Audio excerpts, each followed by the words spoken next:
자, 이제 교재를 가지고 구체적으로 들어갑니다. 244페이지죠. 이 법의 제정 목적 나와 있는데 이건 여러분 참고적으로 보시고요. 자, 정의 보겠습니다. 2절에.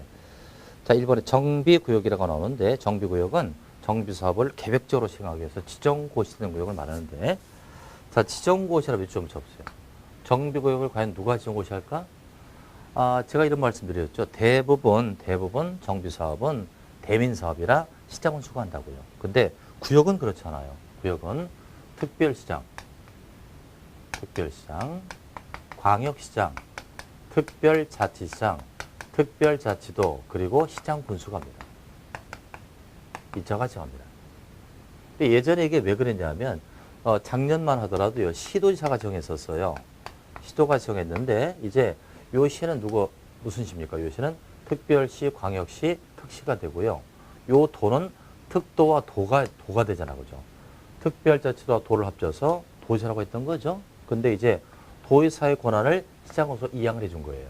도의사가 빠지고 시장군수가 들어갑니다. 그래서 정비구역은 특별시장, 광역시장, 특별자치시, 특별자치도, 시장군수가 지정을 하게 됩니다.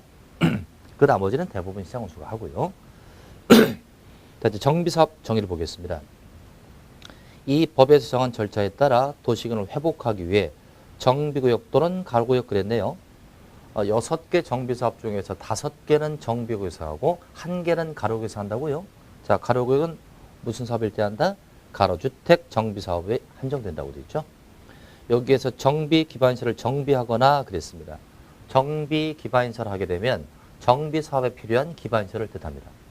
기반시설은 도로나 공원 같은 걸 그랬죠. 정비사업에 필요한 기반시설을 정비기반시설이라고 한다. 이것을 정비하거나 주택 등 건축물을 개량하거나 건설한 다음의 사업을 말한다.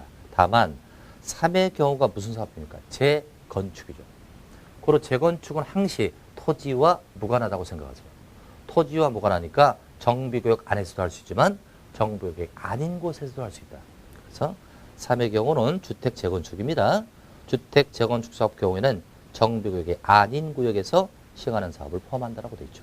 자, 그럼 이제 첫 번째 박스가 나오는데 이 첫 번째 박스가 1부터 6까지 6개 나와 있고요. 여기 바로 내용, 사업의 내용입니다.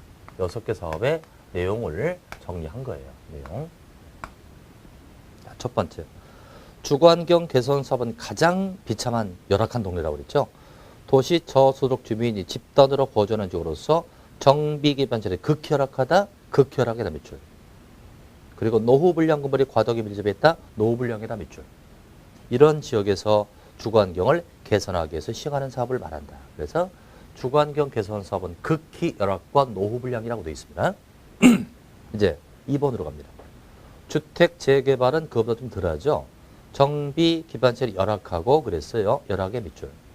노후불량 건물이 밀집한 지역에서 주거환경을 개선한다. 노후불량이다 몇 줄. 열악과 노후불량입니다. 그러니까 주거환경 개선은 극히 열악, 노후불량. 주택 재개발은 그거 좀 덜하죠. 열악, 노후불량. 세 번째. 주택 재건축 사업 하면은요. 정비 기반시설은 양호하다고 그랬잖아요. 그죠? 주변의 기반시설은 양호하고 노후불량 건물이 밀집한 지역에서 주거환경을 개선한다. 이건 양호와 노후불량이라 밑줄을 딱딱 치면 돼요. 양호, 노후불량. 자, 그래서 주거환경 개선부터 시작해서 극히 열악, 노후불량. 재개발은 열악, 노후불량. 재건축은 양호, 노후불량입니다. 네 번째. 도시환경 정비사업 하면은 상업지역, 공업지역 그랬는데요. 상업지역을 나온 이유는 도심 재개발과 시장 재개발이라고 그랬죠, 제가. 도심과 시장 재개발이 합쳐진 거고요. 공업지역은 공장 재개발을 뜻하는 겁니다. 상업과 공업지역에서 토지 효율적 이용과 도심 또는 부도심의 도시기능 회복과 상권 활성화하거나 몇 줄. 도시기능 회복이나 상권 활성화를 해서 필요한 지역에서 도시환경을 개선한다라고 되어 있습니다. 도시기능 회복이나 상권 활성화. 자, 이제 5번, 6번은 묶어놓고 철거 X라고 적으세요. 이건 철거 방식이 아닌 겁니다. 자, 주거환경 관리 사업을 쭉 읽으면서 그 동네를 한번 머릿속에 그려보자. 단독주택이나 다세대주택이 밀집한 지역에서 정비기반시설과 공동시설을 확충해줍니다. 누가 확충해준다? 관할 지자체가 도로나 공동시설을 확충해주죠. 그렇게 함으로써 주거환경을 보전, 정비, 개량한다고 되어 있네요. 따라서 주거환경 관리 사업은요. 철거라는 의미가 전혀 들어가 있지 않아요. 기존의 단독이나 다세대가 밀집한 지역에서 시설을 확충해서 보존 정비 개량한다. 이제 가로주택 정비 사업은 가로구역에서 하기 때문에 소규모라 했습니다. 노후 불량 건물이 밀집한 가로구역에서 그랬습니다. 종전의 가로를 유지하면서 소규모로 주거 환경을 개선한다. 소규모 입지를 딱 쳐놓으세요. 소규모는 1만 제곱미터 미만. 그래서 가로구역은 소규모이기 때문에 1만 제곱미터 미만이 되는 겁니다. 그 1만 제곱이면 이 정도 될 거예요. 괄호 세로가 있을 때 괄호가 100m, 세로가 100m 하면 요 면적이 1만 제곱이거든요. 요거 미만이니까 조그만 뭐 단지 정도 생각할 수 있겠죠. 그래서 내용을 정리해 봤는데 잠시 요걸 가지고 정리를 해보겠습니다. 어차피 오늘 6개 사업에 따라 내용도 정리해야 되고요. 토지농소에도 정리를 합니다. 자, 그래서 우선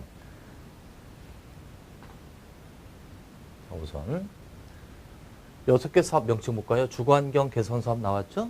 주택 재개발 사업, 주택 재건축 사업, 도시환경 정비 사업, 주거환경 관리 사업, 가로주택 정비인데 이건 철거 방식이 아니라고 했던 거예요. 자, 내용 정리하자. 밑줄 쳐놨죠, 지금? 주거환경 개선은 가장 가난하니까 극히 열악과 노후 불량 딱 돼 있죠. 그죠? 극히 열악, 노후 불량. 이제 주택 재개발은 얘보다 좀 덜하다고요. 열악과 노후 불량이라고 돼 있죠. 열악과 노후 불량. 요거 갖고 답을 찾는 거예요. 이제 주택 재건축은 기반시설은 양호하다고요. 양호, 노후 불량 이렇게 잡았습니다. 도시환경 정비는 도시철 확장되니까 범위가 꽤 크다. 그래서 도심 재개발, 시장 재개발은 지금의 상업적이 대상이 되는 거고 공장 재개발은 지금의 공업적이 대상이다. 이런 적에서 도시기능 회복이나 상권 활성화라고 되어 있죠. 도시기능 회복과 상권 활성화 요거 갖고 답을 찾는 거고 주거환경 관리는 단독과 다적이 밀집을 했는데 시설을 확충해서 보존 정비에 기량한다. 철거 방식이 아니라고 그랬죠. 이 두 가지는 철거가 아니다.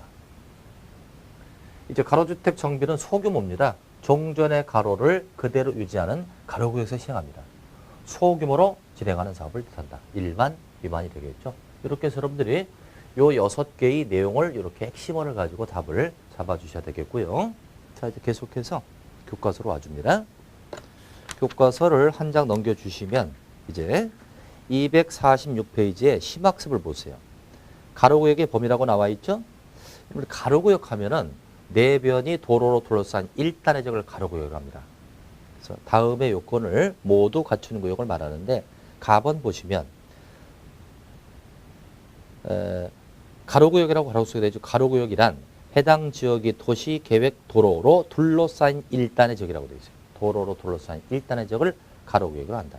이때 나번 해당 지역의 면적이 1만 제곱 미만이라고 되어 있죠. 소규모니까 1만 미만을 뜻한다. 그 정도만 확인해 주시고요. 오른쪽으로 가자. 그로 3번의 제목을 보니 노후 불량 건축물이라고 되어 있네요. 자, 우리 아까 이쪽에서 살폈지만은 정비 사업의 대상이라면 끝에 가다 노후 불량이 들어가죠. 노후 불량 건물에 해당이 되어야만 정비 사업의 대상이라는 거예요. 그렇다면 과연 노후 불량 건물은 어떤 걸 노후 불량이라고 할까? 우리 법에 쭉 제시를 했는데 다 보지는 마시고요. 일단은 박스 안에 파란색 답안을 보시죠. 거기 40년 보이나요? 해당 건축물을 준공일 기준으로 40년 동안에 닥치고 40년까지 사용하기 위해 보수보강하는 데 드는 비용이 철거 후 새로운 건물을 건설하는 데 드는 비용보다 클 것으로 예상된다. 그렇습니다. 40년 동안 쓰기 위해 보수보강을 해야 되겠죠. 그 비용이 철거비보다 더 비싸다면 배보다 배꼽이 크지 않겠느냐. 그때는 밀자 이거예요. 그래서 보수보강이 나오면 40년 기억해 주시고요. 한 장 넘겨보자. 또 이제 노후 불량 건물의 또 하나의 종류가 파란색 네모의 가번 보세요. 20년, 30년 나오죠? 준공대로 20년 이상 30년 이하 범위에서 조례로 정하는 기간이 지난 건축물. 이 정도는 지나야 노후 불량이 될 수 있다. 이런 뜻입니다. 자, 이제 빠져나와서 괄호 4번에 정비 기반시설하고요. 괄호 5번에 공동위원설을 이렇게 묶어주시죠. 괄호 4번에 괄호 5번을 묶어놓고 종류를 구별해야 돼요. 종류 구별. 정비 기반설과 주민 공동설은 종류가 나열됐을 때 어떤 게 여기고 어떤 게 이건지 종류를 구별하시는데 우선 정비 기반설은 첫 줄만 봅니다. 도로, 상하수도, 공원, 공용주차장, 공동구. 기반설의 느낌이 나죠. 도로, 상하수도, 공원, 공용주차장, 공동구. 자, 공자 3개 확인할래요? 공원, 공용주차장, 그리고 공동구. 이것은 정비기반시설입니다. 이제 괄호 5번을 보시면 공동이용시설이 나오죠. 주민이 공동으로 사용하는 놀이터, 마을에 간 공동작업장. 놀이터, 마을에 간 공동작업장은 공동이용시설인데 그것도 공자 하나 있죠. 공동작업장. 그럼 공자가 지금 4번 나왔어요. 공원, 공용주차장, 공동구는 정비기반시설이고 공동작업장은 주민 공동이용시설이다. 그렇게 구별을 해주시기 바랍니다. 근데 괄호 6번은 대지라는 용어가 나오는데요. 이건 정비사업으로 조성된 토지를 말한다 그랬는데 앞으로 정비법을 학습하다 보면 대지가 나오면 대지 및 건축물이 항시 따라붙어요. 대지 및 건축물 이렇게. 그럼 대지 정의가 뭐였습니까? 사업으로 조성된 토지를 말한다 그랬으니까 새 땅. 사업을 통해서 만들어진 분양해줄 새 땅이고요. 건축물은 새 집. 분양해줄 새 집을 건축물이라고 합니다. 그래서 앞으로 정비법에서 대지 및 건축물이라는 용어가 나오면 사업을 통해서 만들어진 목적물, 분양의 목적물, 새 땅, 새 집이다. 이렇게 알아두세요. 그렇게 정의를 내리고 있습니다. 지금 우리가 간단 용어 정의를 공부하고 있는 겁니다. 오른쪽 페이지로 오셔갖고요. 괄호 9번에 토지 등 소유자, 요거 출제 잘 됩니다. 자, 토지 등 소유자는 정리가 필요합니다. 토지 등 소유자. 자, 그냥 토지 소유자가 아니죠. 토지 등자가 들어가고 있습니다. 등자가 들어가는 이유는 건축물이 포함될 수 있기 때문에 그렇죠. 정비사업은 건축사업이기도 하기 때문에 토지 소유자랄지 건축물 소유자가 다 포함되니까 토지 등 소유자라고 있는데 이게 왜 중요하냐면 다음 주에 조합을 배우거든요. 뭐 재건축 조합이다, 재개발 조합이다, 조합을 배우는데 조합원의 자격이에요.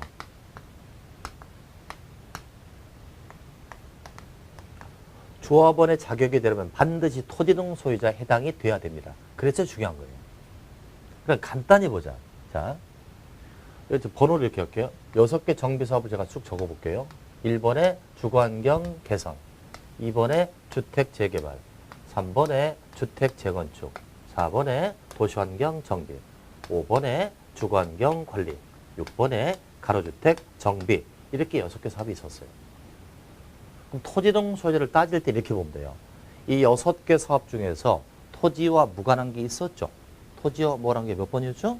주택 재건축이잖아요. 이건 토지와 무관합니다. 따라서 나머지 5개, 하나, 둘, 셋, 넷, 5개는 토지와 관련이 있을 것이다. 이런 생각이 들죠.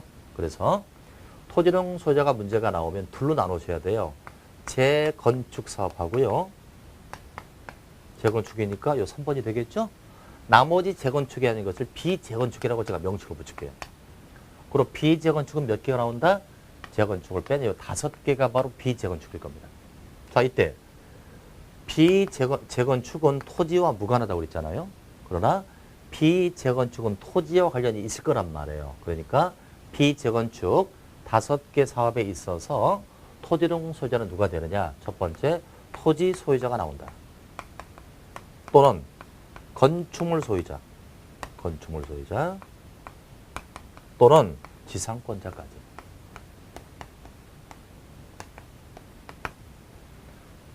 재건축은 토지와 무관하니까 토지는 순수한 토지는 안 들어갈 거지만 나머지 비재건축은 토지 관련이 있죠.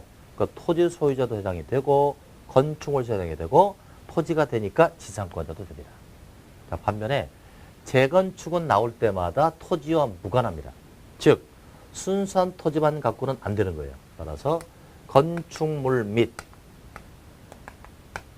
부속 토지 소유자. 자, 여러분들 재건축에 있어서 토지 등 소유자는요. 이것은 토지와 무관하다고 그랬잖아요. 제가요. 토지와 무관하니까 나대지는 해당되지 않아요. 나대지 소유자는 해당이 안 되죠. 토지와 무관하니까 지상권자도 안 되는 거예요. 지상권자도 X. 자, 그럼 보세요. 자, 물음을 드리겠습니다. 비재건축이니까 3번을 뺀 나머지 5개 사업이 되겠죠? 그럼 제가 이렇게 물어보자. 재개발 갖고 얘기할게요.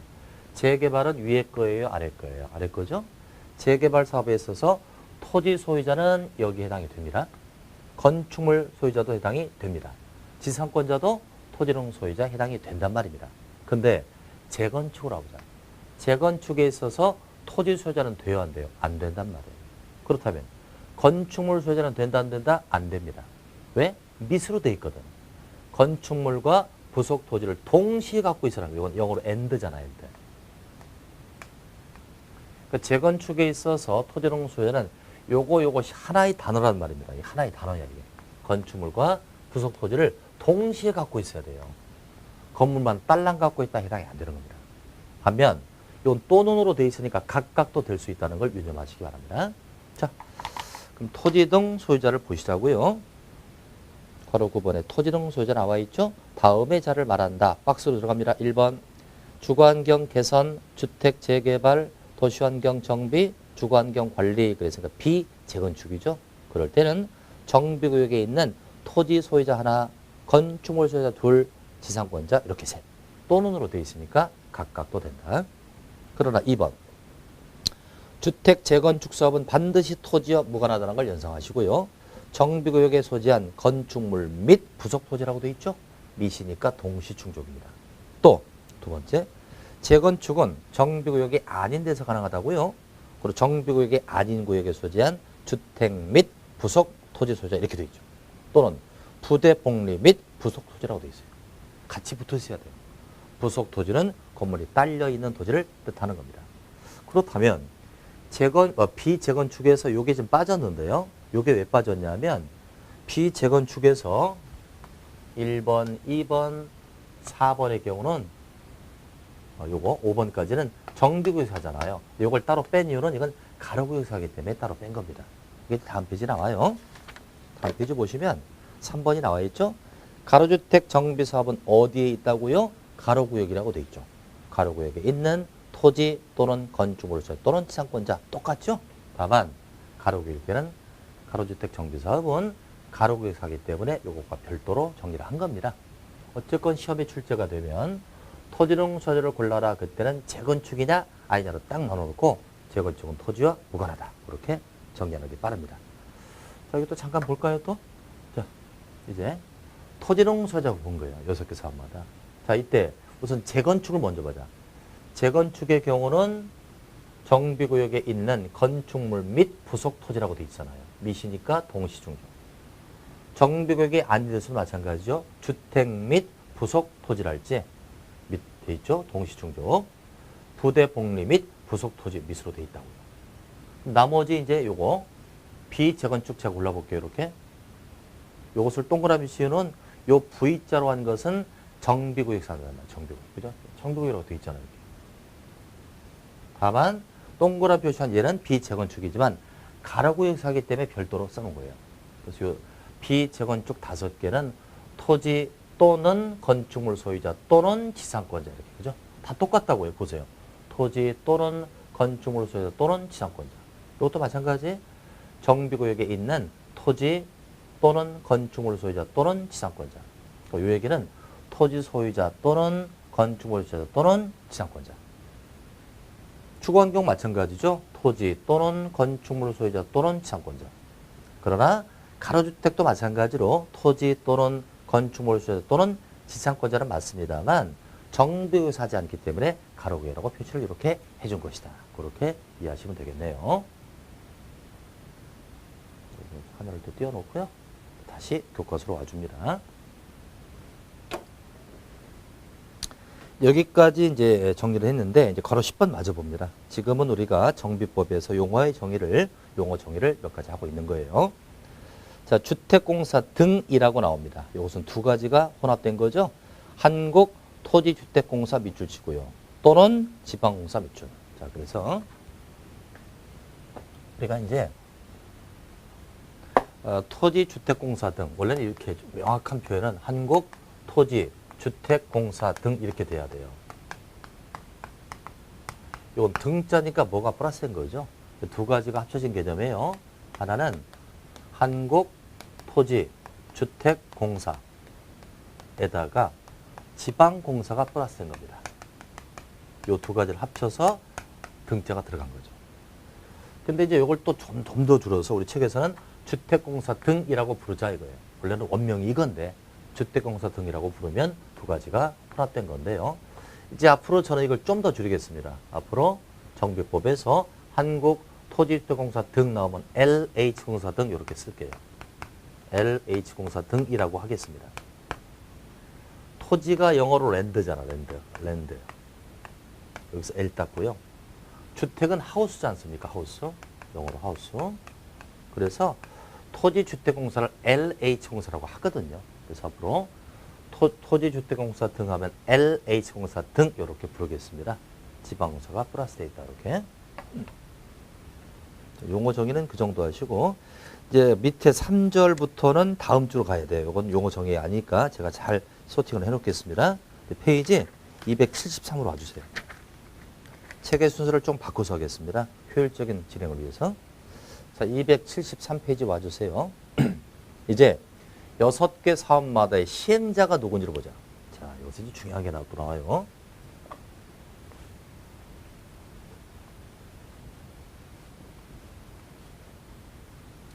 자, 정비사업의 시행자를 정리하는데 여러분들.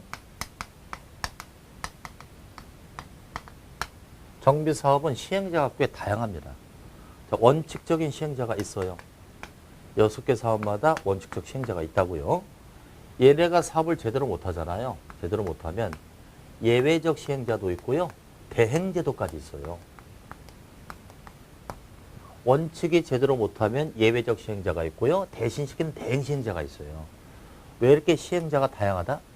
정비사업은 도시용권 내에서 시행되기 때문에 신속성을 요합니다. 그러니까 원칙이 못하면 빨리 예외를 시켜서 사업을 끝내자는 취지죠. 그래서 여기 나와 있는 시행자는 원칙적 시행자를 뜻합니다. 그래서 교과서 보시면 273페이지 괄호 1번에 원칙적 시행자라는 제목이 나와 있죠. 그거 먼저 확인하시고요. 그 다음에 이제 한 장을 넘겨보시면 274페이지 괄호 2번에 예외적 시행자로 나와 있죠. 예외적 시행자 나와 있습니다. 그리고 이제 좀 순서가 떨어져 있습니다만 여기도 대행제도가 있는데 그건 294에 나와요. 잠시 294 보세요. 294에 맨 밑에 04번에 정비사업 대행제라고 되어 있죠. 그래서 책의 순서가 잘못된 건 아니고요. 제가 이제 일사불란하게 강의를 위해서 이렇게 순서를 바꿔가면서 하겠습니다. 그래서 원칙적 시행자 있고 예외도 있고 대행도 있는데 원칙적 시행자를 보겠습니다. 자, 273 다시 와주시고요. 273페이지 보시면 원칙적 시행자가 나옵니다. 자, 첫 번째 무슨 사업이 나오나요? 주거환경 개선사업. 이것은 열악성이 크니까 힘이 있는 자가 사업을 한다는 걸 감을 잡으세요. 따라서 이건 조합이 할 수 있다 없다? 조합 X라고 써놓고요. 조합이 할 수 없습니다. 시행자 꽤 다양한데요. 첫 번째, 시장운수가 직접 시행을 한다? 시장운수가 할 수 있죠. 또 다음 해자를 지정해서 한대요. 누가 지정해 준다고요? 시장군수가. 첫 번째, 기획번 LH공사 등을 지정하거나 이은번 국가지자체 주택공사 등 또는 공공기관이 50%를 추가 출자해서 설립한 법인. 공동출자법인이지만 공공이 50%를 초과했으니까 공공출자법인이라고 볼 수 있다. 두 번째, 시장운수가 LH공사 등이나 공공출자법인이 다음 해자와 공동시행한대요. 누구하고 누가 공동시행한다? LH공사 등이나 공공출자법인이 건설업자나 등록사업자와 공동시행할 수 있다는 거. 꽤 복잡하죠. 다시 한번. 주거환경 개선사업은 열악성이 커요. 시장운수가 직접 할 수 있죠. 또 시장운수가 둘 중에 하나를 지정합니다. LH공사가 아니면 공공출자법인 또는 공공출자법인이나 LH공사 등이 건설업자와 공동을 할 수 있다고요. 따라서 조합은 나오지 않습니다. 그럼 우리 동네 사업을 전혀 외진이와 사업하는 거죠. 시장운수를 할지 LH공사 등이라면 외진이와 사업하는 거예요. 그렇다 우리 동네 주민의 동의는 바꿔야 돼요. 그래서 오른쪽에 동의가 나오는 거예요. 자, 사업시행 동의요건 나오죠. 원칙부터 보자.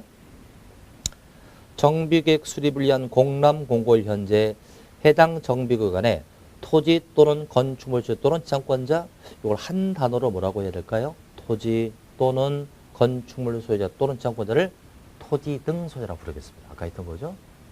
토지 등 소유자 3분의 2 이상 동의와 세입자 세례수 과반 동의를 얻어야 얘네들이 사업할 수 있다. 그러니까 주거환경 개선 사업은 시장 군수를 할지 공공기관이 있지 않습니까? 걔네가 그냥은 사업을 못해요. 토지동 소유자 3분의 이상 동의를 하고요. 세입자의 과반수 동의를 얻어야만 걔네가 사업시행가가 될 수 있다는 겁니다. 왜 세입자가 나온다? 가난한 동네니까 세입자 수성이다. 이렇게 이해할 수 있겠고요. 자, 넘겨보자. 이제 주택 재개발 사업은 조합이 하거나 공동 시행합니다. 공동 시행은요. 누구하고 누가 공동으로 한다? 조합하고요. 시장운수랄지 주택공사 등이랄지 건설업자 등과 공동 시행합니다. 여러 명들이 조합과 공동으로 하죠. 그때 동의가 있어요. 과반수. 시장운수랄지 건설업자가 조합과 공동으로 하려면 조합 안에 일정 동의가 있어야 되고 그게 바로 과반수입니다. 자, 주택 재건축 마찬가지. 조합이거나 공동 시행할 수 있죠. 조합과 여러 명이 쭉 나옵니다. 시장운수랄지 주택공사 등이랄지 건설업자와 공동으로 하는데 이때도 과반수. 공식이 나오는군요. 정비법에서 공동 시행할 때는 무조건 과반수입니다. 공동 시행 시 과반수. 자, 이제 도시환경 정비를 보자. 도시환경 정비는 사업의 범위가 넓다 보니까 시행자가 꽤 다양합니다. 첫 번째, 조합도 할 수 있고요. 두 번째, 토지 등 소유자가 할 수 있다. 또 공동으로 하는데 여러 명이 나오겠죠? 여러 명과 조합하고 공동을 할 수도 있고 여러 명이 토지 등 소유랑 공동을 할 수 있다. 그때도 과반수동이었죠. 자, 이걸 잠깐 보시기 바랍니다.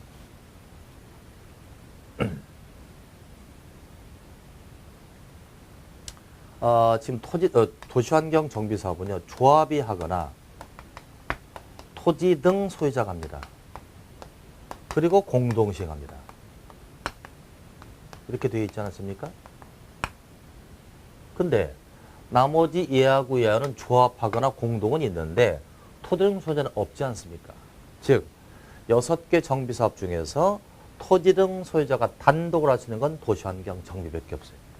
그럼 왜 토지 등 소유자는 이 사업을 할 수 있나? 자, 도시환경 정비 사업은 아까 공장 재개발이 포함됐다고 그랬죠?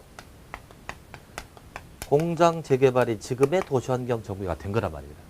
그럼 공단이 있어요. 공단. 공단의 재개발이 지금의 도시환경 정비예요. 공단 주인이 할 수 있지 않을까요? 공장 재개발은 공단 주인이 할 수 있다고요. 그 공단 주인이 토지 등 소유자란 말이죠. 그래서 토지 등 소유자가 할 수 있는 것은 공단의 주인인 도시환경 정비다. 그렇게 알아두시고요. 자, 이제 주거환경 관리 사업도 힘이 있는 자가 사업을 한다고요. 조합이 할 수 없겠죠. 그래서 시장운수가 직접 시행하거나 주택공사 등을 시행자로 지정시킵니다. 누가 지정할까요? 시장운수가. 이때는 과반수이라고 받으라고 되어 있죠. 아주 복잡합니다. 이제 가로주택 정비사업도 조합이 하거나 공동 시행합니다. 여러 명 하고요. 조합하고 공동을 하는데 자, 공동 시행할 때 동의 뭐라고요? 과반수였었죠. 자, 이렇게 시행자가 이렇게 다양하다는 거예요. 시험에 또 나오기도 하고요. 그래서 이걸 또 간단히 리마인드를 해보겠습니다. 우선 시행자 보자고요. 우선 6개 사업을 먼저 확인하시고 6개 사업이 있어요. 6개 사업이 있는데 우선 가장 열악한 건 조합이 할 수 없을 거예요. 조합이 할 수 없는 게 주거환경 개선이죠. 조합이 할 수 없습니다. 또 5번이죠. 주거환경 관리도 조합이 할 수 없다. 이렇게 일단 정리하자. 조합이 할 수 없다. 자, 이제 주거환경 개선 보세요. 힘이 있는 자가 사업하죠. 시장군수가 하거나 시장군수가 지정을 합니다. LH공사 등이나 법인을 지정해 주는데 이 법인은 국가 등이 출자한 비율이 50% 초과 출자하니까 공공법인이라고 볼 수 있다. 또 공동시행은요. 얘하고 얘죠. LH와 법인하고 건설업자와 등록사업자가 공동시행합니다. 얘네들이 사업할 때 우리 동네 주민의 일정 동의를 받아야 됩니다. 그 동의가 토지 등 소유자 3분의 2상 동의와 세입자 세대수 과반수 동의를 얻어야 얘네가 할 수 있다. 조합은 할 수가 없습니다. 이때 주택 재개발을 하고요. 주택 재건축은 거의 같아요. 조합이 하거나 공동시행합니다.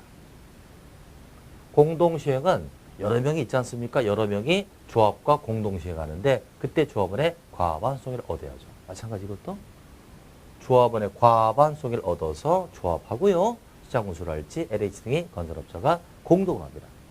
사실 특이한 게 있죠. 도시환경 정비는 공단 주인이 하기 때문에 토지등 소유자가 나오는 걸 유념하자. 그래서 도시환경 정비는 조합이 하거나 토지등 소유자가 하거나 공동 시행합니다. 여러 명이 나오겠죠? 여러 명과 조합하고 할 수도 있고 토지농수랑 공동할 수 있다. 그때도 과반송 복습하는 겁니다.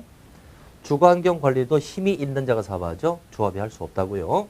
시장운수가 하거나 LH청을 하는데 LH공사를 정할 때는 과반송을 얻어서 정한다.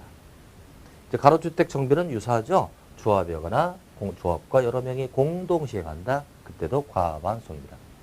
정리가 필요합니다. 자, 6개 사업이 있었대요. 6개에서 번호로 얘기하자. 자, 일단 이름부터 숙지하셔야 되겠네요. 자, 첫 번째 무슨 사업이다? 주거환경 개선, 주택 재개발, 주택 재건축, 도시환경 정비, 주거환경 관리, 가로주택 정비입니다.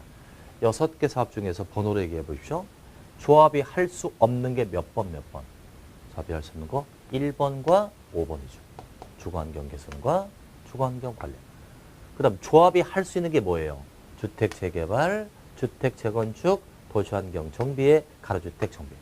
이제 토지등 소재가 할 수 있는 건 4번이죠. 도시환경 정비사업이다. 이렇게 자유자재로 구별이 돼야 됩니다. 그래서 시행자, 원칙적 시행자를 살펴봤고요. 이제 순서를 또 바꿔요. 300페이지로 갑니다. 300페이지.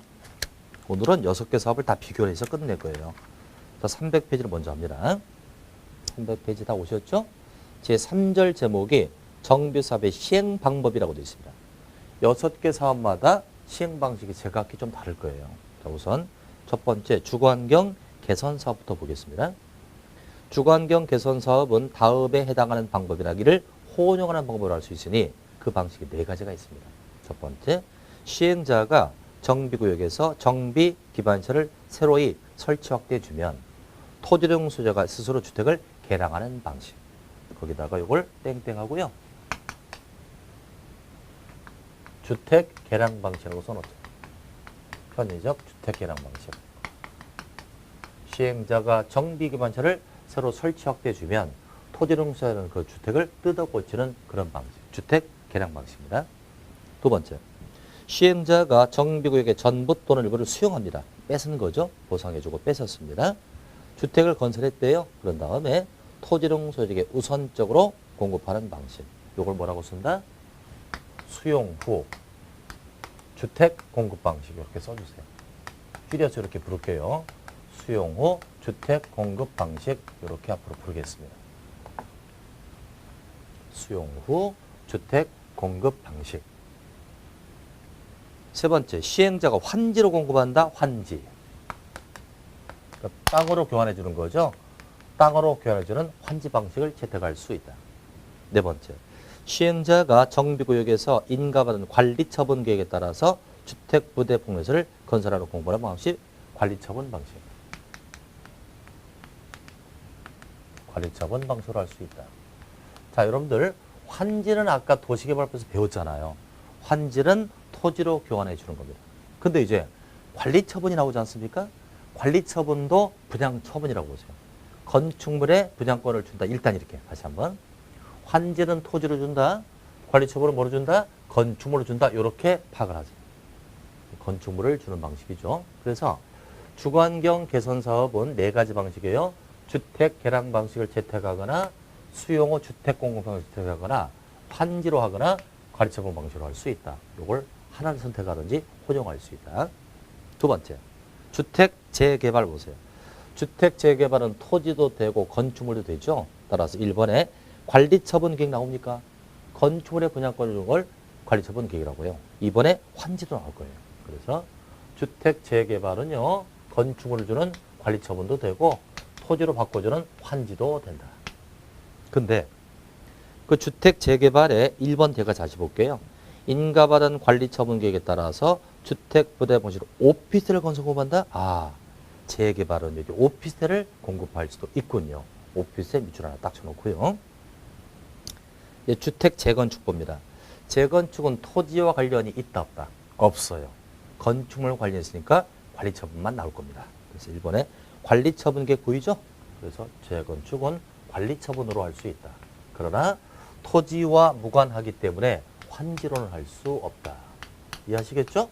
재건축은 토지와 무관하니까 환지로 할 수 없다. 근데 이 재건축도 1번 보면 자 관리처분 계획에 따라서 주택, 부대 및 오피스를 건설한다. 오피스의 밑줄. 재건축도 오피스를 공급할 수 있군요. 자, 그래서 이게 작년에 개정된 건데 주택만을 공급하는 것 외에 주택 재개발이나 주택 재건축, 오피스를 공급할 수 있다. 이 두 개 사업은 흔히 많이 하는 사업인데 오피스를 가능해 줍니다. 이것은 사업을 활성화시키기 위해서. 요즘에 재개발, 재건축이 많이 중단이 되고 있죠. 사업성이 별로 없다는 거예요.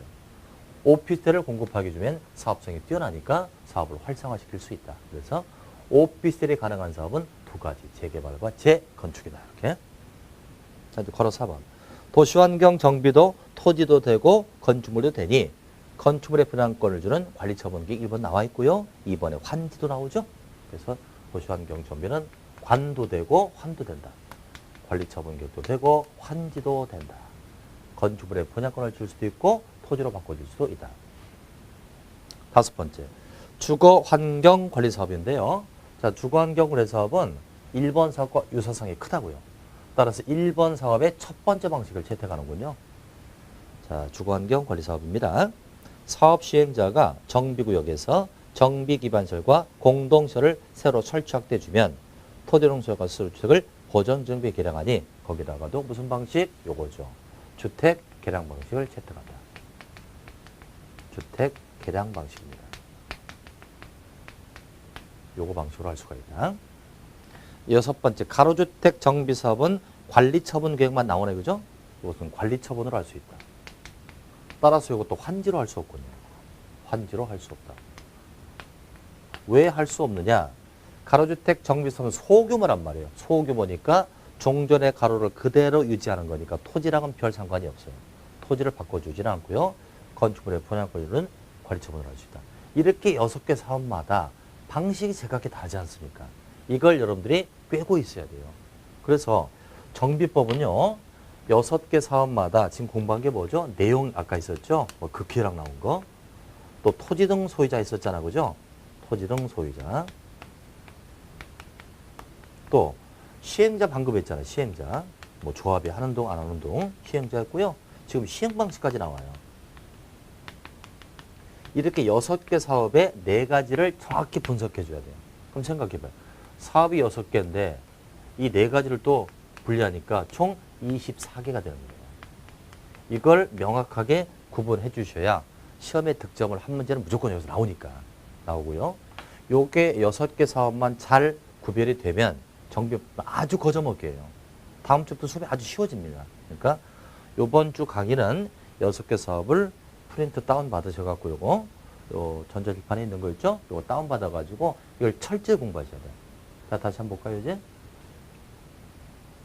시행 방식 나머지 오죠? 시행 방식 보자. 계속 제가 반복하는 겁니다. 그래서. 자, 시행 방식 보면. 자, 이게 또. 자, 시행 방식 볼게요. 시행 방식은 주거환경 개선 사업은 4가지 방식이 있었어요. 주택 개량 방식 하나. 수용 후 주택 공급 방식. 토지로 바꿔준다. 환지. 건물에 분양권을 준다. 관리처분 방식. 4가지 다 되죠. 주택 재개발은 토지도 되고 건축물도 되니 환지 방식도 되고 관리처분도 된다고요. 근데 여러분들 주택 재건축은 나올 때마다 연상하자. 뭐랑 무관하다? 토지와 무관하니 건축물의 분양권을 주는 관리처분만 되고요. 환지는 X. 환지 방식으로는 할 수 없다는 거예요. 토지와 무관하니까. 도시환경 정비는 건축물 토지가 다 되니까 관리처분도 되고 환지도 된다. 자, 주거환경 관리 사업은요. 유사성이 큰 게 이 사업이잖아요. 1번 사업의 첫 번째 방식을 채택하는 거예요. 주택 개량 방식을 채택한다. 가로주택 정비는 관만 되죠. 관리처분 방식만 되는데 이것은 소규모다 보니까 환지로 하지 않습니다. 토지로 나눠준다. 환지 X 이렇게. 자, 그래서 아주 여러분들 지금 복잡할 거라고 생각이 돼요. 왜 그러냐면 지금 6개 사업의 명칭을 지금 따지기도 어렵습니다. 그런데 이 방식이랄지 시행자랄지 아까 있었던 여기 말이죠. 내용이랄지 토정치를 완벽히 구별해 줘야 돼요. 그래서 여러분들 오늘 강의를 들은 주 내용은 정비사업 내용은 전혀 들어가지 않았어요. 6개 사업이죠. 6개 사업 이름 빨리 숙지하시고 이름을 모르면 구별이 안 돼요. 그리고 내용이랄지 토지용 소유자랄지 그리고 여기 나와 있는 시행 방식과 시행자를 정리를 하시는데 제가 여러분들 공부하기 좋으라고 이렇게 간략하게 프린트를 할 수 있도록 프린트를 해왔거든요. 그 집에서 다운 받으셔가지고 이걸 프린트해서 이걸로 제가 한번 읽어보고 이걸로 복습하고 그렇게 하면 완벽하게 정리가 될 겁니다. 이게 이제 정리가 되잖아요. 되면은 다음 주부터는 이제 정비사업을 시행하는 절차를 쭉 나가는 거예요. 아주 쉬워진다는 겁니다. 그래서 오늘 강의는 여기서 맞춰줄 테니까요. 아주 수고들 많이 하셨고 요즘에 또 추워지죠? 그러니까 감기 조심하시고 곧 신년입니다. 막바지 잘 정리하시고 신년에 또 열심히 할 수 있도록 기대를 해보겠습니다. 자, 수고하셨습니다.